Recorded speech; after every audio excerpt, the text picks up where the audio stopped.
សួស្តីបងប្អូននៅព្រឹកថ្ងៃទី1ខែវិច្ឆិកាឆ្នាំ2025នេះ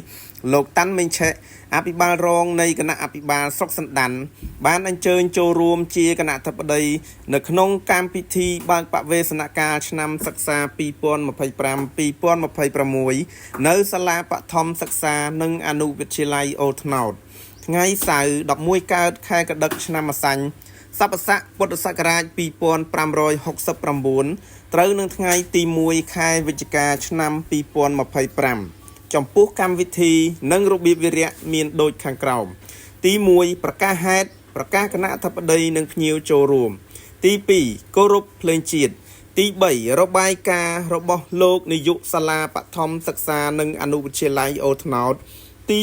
4របាយការណ៍របស់លោកមេឃុំងនទី5របាយការណ៍តំណាងការិយាល័យអប់រំយុវជននិងកីឡាស្រុកទី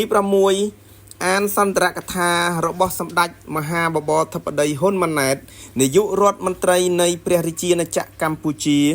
និងប្រកាសបើកបវេសនកាលឆ្នាំសិក្សា2025-2026ដោយលោកប្រធានគណៈអធិបតីទី7ចំណាប់អារម្មណ៍តំណាងសិស្សានុសិស្សទី8ចែករង្វាន់ដល់សិស្សជ័យលាភីឆ្នាំសិក្សា2024-2025ទី9គោរពភ្លេងជាតិបិទកម្មវិធីបាទនេះគឺជាកម្មវិធីបើកបវេសនកាលឆ្នាំសិក្សា2025-2026បាទនៅសាលាបឋមសិក្សានិងអនុវិទ្យាល័យអូថ្នោតដែលមានការអញ្ជើញចូលរួមជាគណៈអធិបតីរបស់លោកអភិបាលរងនៃគណៈអភិបាលស្រុកសណ្ដានបាទសូមអរគុណ